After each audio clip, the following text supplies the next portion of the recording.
श्री शिवाय नमस्तु भीम हर हर महादेव। स्वागत है आपका हमारे चैनल सनातन धर्म का संसार पर। दोस्तों, आप सभी लोग जानते हैं कि सीहोर कुपरेश्वर धाम में रुद्राक्ष वितरण चालू हो चुका है। पर दोस्तों, इस वीडियो में हम आपको एक बहुत ही बड़ी खुशखबरी देने वाले हैं, जिस खुशखबरी को सुनने के बाद आप लोग रुद्राक्ष लेने के लिए जरूर आओगे। दोस्तों, ये खुशखबरी जो है हम आपको वीडियो के बीच में बताएंगे, इसीलिए वीडियो को पूरा ध्यान से जरूर सुनिएगा। दोस्तों, आप सभी लोग जानते हो कि रुद्राक्ष वितरण चालू हो चुका है, पर रुद्राक्ष वितरण को लेकर लोगों के मन में बहुत ज्यादा घूम रहे हैं। क्या हम रुद्राक्ष लेने के लिए मतलब एक साथ हम कितने रुद्राक्ष ले सकते हैं? क्या हम अपने घर से सभी सदस्यों को ला सकते हैं? रुद्राक्ष लेने के लिए हमारे घर के सभी सदस्यों को रुद्राक्ष मिलेगा या नहीं मिलेगा? और वहां पर रुकने की क्या व्यवस्था है? खाने पीने की क्या व्यवस्था है? और हम लोग वहां पर कैसे रहेंगे? और गर्मी का मौसम है तो क्या हमें आना चाहिए या नहीं आना चाहिए? इसी तरह के बहुत सारे जो प्रश्न है वो आप लोगों के निकल कर आ रहे हैं, जिनके जवाब आपको इस वीडियो में देखने के लिए मिल जाएंगे। तो सबसे पहली चीज ये बात आप सभी लोग जानते हो कि 15 मई से सीहोर कुबरेश्वर धाम में रुद्राक्ष वितरण चालू हो चुका है और रुद्राक्ष लेने के लिए वहां पर सभी भक्तगण पहुंच भी रहे हैं। दोस्तों, अगर अभी की स्थिति की बात करें तो वहां पर भीड़ थोड़ी ज्यादा हो रही है, क्योंकि आप सभी लोग जानते हो कि जब पंडित जी रुद्राक्ष को बांटना शुरू करते हैं तो एकदम से काफी ज्यादा लोग जो है मतलब आना शुरू हो जाते हैं। पर यह भीड़ लगातार नहीं रहती है, ये कुछ दिनों बाद ये भीड़ कम हो जाती है, क्योंकि बहुत सारे लोग बहुत समय से सोच कर बैठे हुए होते हैं कि जल्द से जल्द रुद्राक्ष चाहिए। तो वह लोग जो है जल्दी से जो है जैसे ही रुद्राक्ष वितरण चालू होता है वैसे ही आ जाते हैं, जिसकी वजह से जो है वो भीड़ बढ़ने लगती है। पर दोस्तों, अगर आप लोग भी ऐसा सोचते हो कि रुद्राक्ष लेने के लिए हम जल्दी से चले जाए वरना रुद्राक्ष खत्म हो जाएंगे या तो रुद्राक्ष हमें नहीं मिलेंगे या पंडित जी रुद्राक्ष बांटना बंद कर देंगे, तो आपकी जानकारी के लिए हम आपको एक बात बता दें कि रुद्राक्ष वितरण जो है वो बंद नहीं होने वाला। पंडित जी हमेशा कहते हैं कि रुद्राक्ष वितरण जो अब चालू हुआ है वो पूरे साल भर चलेगा। और रुद्राक्ष खत्म होने की बात करें तो दोस्तों, पंडित जी रुद्राक्षों की इतनी व्यवस्था करते हैं, आप लोग देखते ही हो कि जब महाशिवरात्रि पर पूजन होती है तो उस जो शिवलिंग होता है रुद्राक्ष का वो कितना बड़ा होता है। तो ये रुद्राक्ष इतने रुद्राक्ष होते हैं कि ये कभी खत्म ही नहीं होता और भगवान शिव जी का आशीर्वाद कभी खत्म होने लायक होता ही नहीं है। तो इसलिए ये टेंशन तो आप लोगों को लेने की जरूरत ही नहीं है कि रुद्राक्ष खत्म हो जाएंगे या तो रुद्राक्ष जो वितरण चल रहा है वो बंद हो जाएगा। ऐसा कुछ भी नहीं, पूरे साल भर बहुत आराम से रुद्राक्ष वितरण चलने वाला है।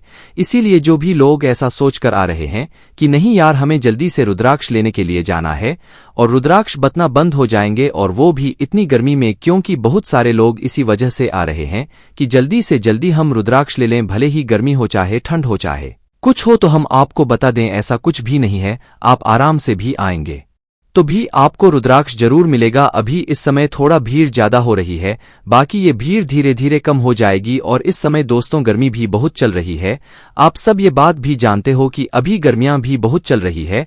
और वहां की अगर व्यवस्था की बात करें तो आप ऐसा मानकर चलो, देखो वहां तो व्यवस्था जितनी होनी थी वो मतलब उससे ज्यादा ही वहां पर की जा रही है। पर जो भक्तगण वहां पर पहुंचते हैं वो बहुत ज्यादा मात्रा में पहुंचते हैं, जिसकी वजह से वहां पर गर्मी तो लगती ही लगती है।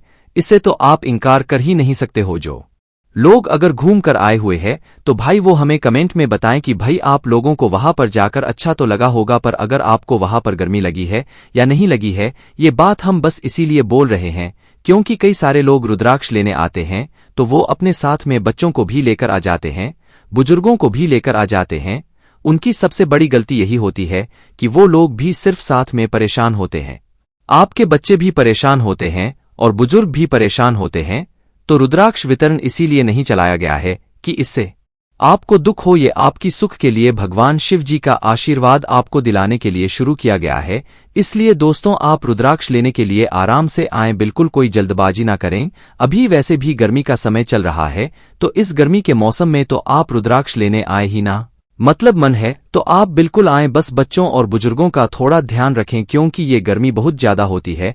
इसमें अगर आप बीमार पड़ गए तो फिर दिक्कत वाली बात होगी। हालांकि वहां पर पंखे वगैरह की व्यवस्था है, पर इतनी गर्मी में ना पंखे काम करते हैं ना कूलर काम करते हैं। और इतने ज्यादा मात्रा में जब लोग होते हैं तो भाई काम तो नहीं करते हैं ना। उसके बाद में दोस्तों अगर वहां के भोजन की व्यवस्था की बात करें तो ये बात तो आप सभी लोग जानते ही हो कि वहां तो 24 घंटे जो है आपको भोजन की व्यवस्था चालू रहती है।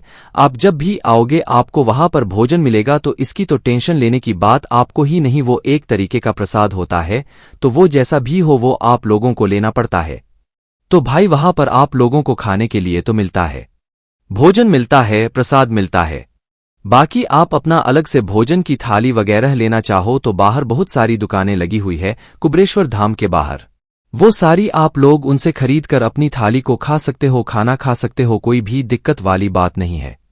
बस ध्यान रखना गर्मी का मौसम है तो थोड़ा बाहर का खाओगे तो देख परख के खाना, क्योंकि कौन कैसे बना रहा है वो आपको नहीं पता है।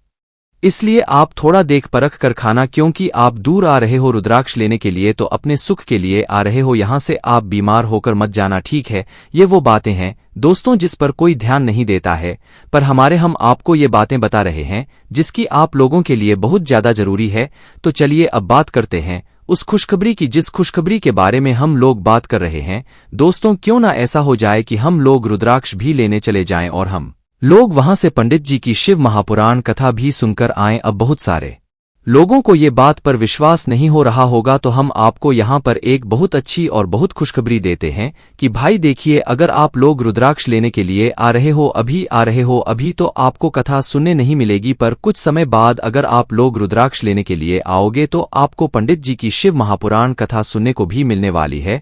अब आप कहोगे कि भाई कहाँ पर शिव महापुराण कथा होने वाली है, और हमें सीहोर में तो अभी तक ऐसा कुछ पता नहीं चला है कि शिव महापुराण कथा होने वाली है। तो देखो हम यहां पर आपको बता दें, सीहोर से बहुत ही पास में, कोपरेश्वर धाम से बहुत ही पास में पंडित जी की शिव महापुराण कथा होने वाली है। अभी इस समय नहीं हो रही है, वो शिव महापुराण कथा होगी 30 जून से शुरू, जो कि विदिशा मध्य प्रदेश में होगी। इसलिए आप लोगों के पास 30 जून से लेकर 6 जुलाई के बीच का वो समय है। अगर इस बीच में आप लोग रुद्राक्ष लेने के लिए आओगे तो भाई आपको वहां पर कथा भी सुनने के लिए मिल जाएगी। अब हम ऐसा क्यों कह रहे हैं, क्योंकि दोस्तों विदिशा मध्य प्रदेश जो विदिशा भी एक जिला है, डिस्ट्रिक्ट है। अगर आप लोग इस समय के बीच में आते हैं तो भाई सीहोर से विदिशा की दूरी बहुत ही कम है, 1 घंटे का रास्ता है। और अगर से बात करें तो भोपाल से आधे घंटे का रास्ता है। और बहुत सारे लोग तो सीहोर इसी रास्ते से होते हुए जानते, क्योंकि यहीं से दिल्ली और मुंबई के लिए मेन ट्रेन का रूट जाता है। इसलिए ज्यादातर जो भक्तगण है वो इसी रास्ते से होते हुए सीहोर जाते हैं। तो दोस्तों बहुत सारे लोग तो विदिशा से होते हुए ही गुजरेंगे। तो क्यों ना दोस्तों आप लोग रुद्राक्ष लेने भी आओ और साथ ही में पंडित जी की कथा का भी श्रवण करो। तो हम आपको एक पूरी जानकारी बताते हैं, बहुत ही आराम से आप लोग सुनिएगा। देखिए पंडित जी ने अपनी आज की कथा में भी इस बात का आप लोगों को दिया है कि एक जो कथा है 30 जून से लेकर 6 जुलाई के बीच में वो विदिशा मध्य प्रदेश में होने वाली है। तो भाई इस बीच में अगर आप लोग रुद्राक्ष लेने के लिए आओगे 30 जून से लेकर 6 जुलाई के बीच में कभी भी, तो भाई आप लोगों को शिव महापुराण कथा सुनने का एक अनूठा जो संगम होता है वो यहाँ पर आप लोगों को देखने के लिए मिलेगा, ठीक है।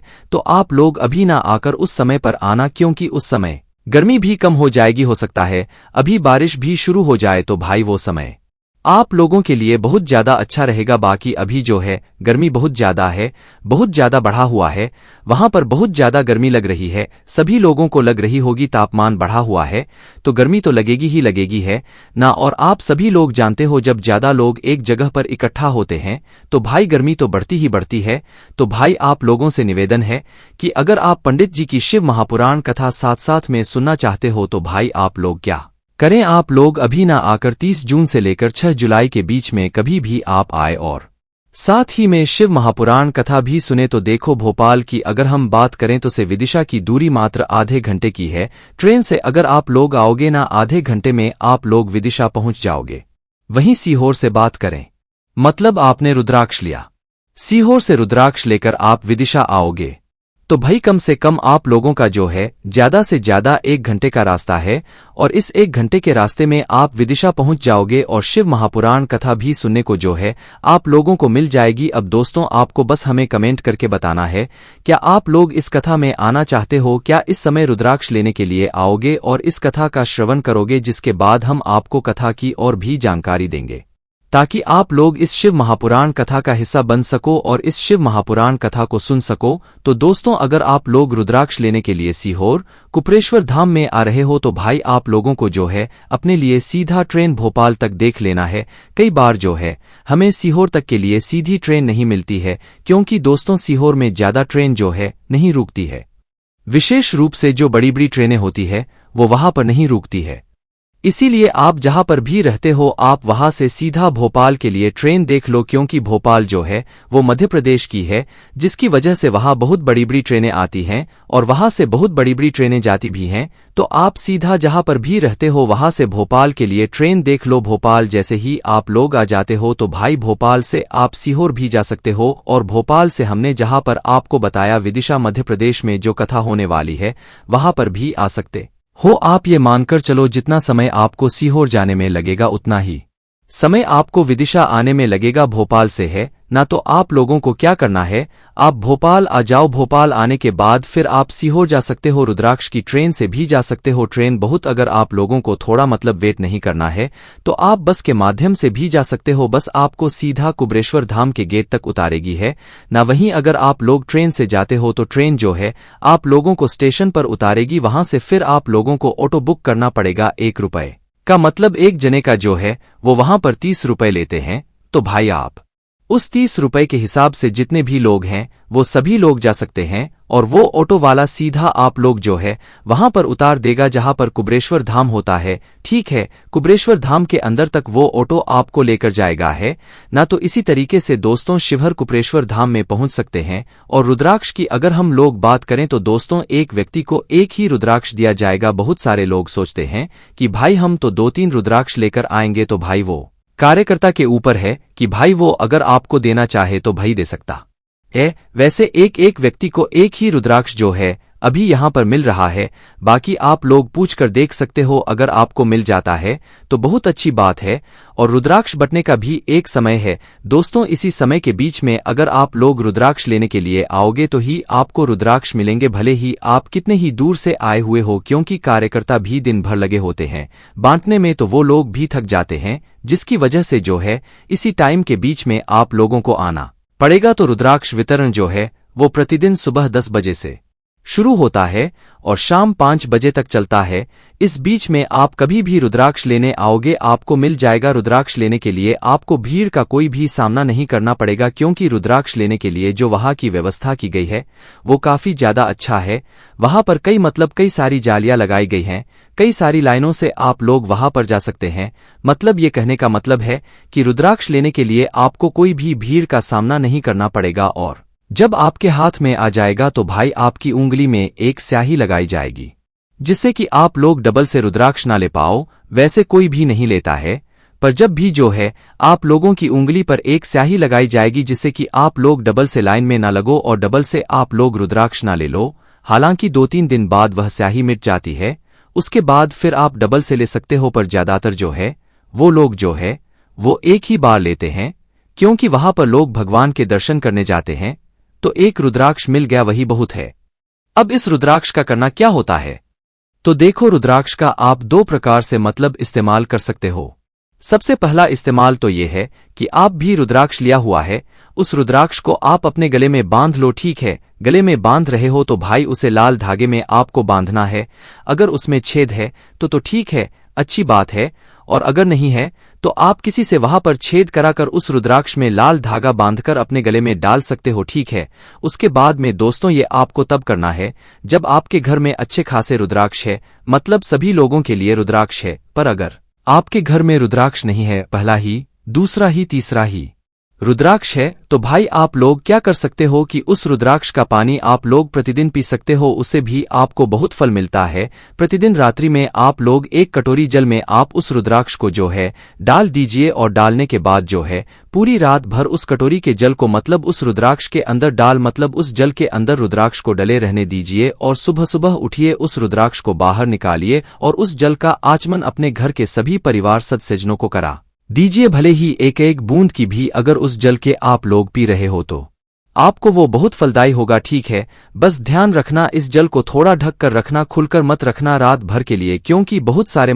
कीड़े मकोड़े होते हैं जो कि आ जाते हैं। तो इसलिए आप लोग उस जल को ढक कर रखिएगा और उस जल का आचमन कीजिएगा। तो इस तरीके से आप रुद्राक्ष का भी जो है फायदा उठा सकते हो। बाकी दोस्तों, इसके अलावा जो भी आपके प्रश्न हैं, जो भी आप पूछना चाहते हो रुद्राक्ष वितरण से जुड़े हुआ प्रश्न, या जो हमने आपको कथा की एक जगह बताई है, अगर आप लोग उस समय के बीच में रुद्राक्ष लेने के लिए आओगे तो आपको कथा भी सुनने के लिए मिलेगी। आप 7 दिन में रुकोगे तो भी कोई दिक्कत वाली बात नहीं है। यहाँ पर आपको सारी व्यवस्थाएं मिलने वाली है, सीहोर में भी मिलेंगी, और जो विदिशा मध्य प्रदेश में कथा हो रही है यहाँ पर भी आपको मिलेगी सारी सुविधाएं। बाकी आपके मन में है, अगर आप आना चाहें तो बिल्कुल आ सकते हैं। बस हमें एक बार कमेंट करके जरूर बताइएगा ताकि हम आपको भी जानकारी दे सकें। इस कथा तक पहुंचने के लिए आपको कैसे आना है, कहाँ से आना है, कौन सी ट्रेन से आना है, सारी जानकारी हम आपको दे देंगे। बाकी दोस्तों, कोई भी समस्या आती हो हमसे कमेंट करके पूछ सकते हो। श्री शिवाय नमस्तु भीम, हर हर महादेव।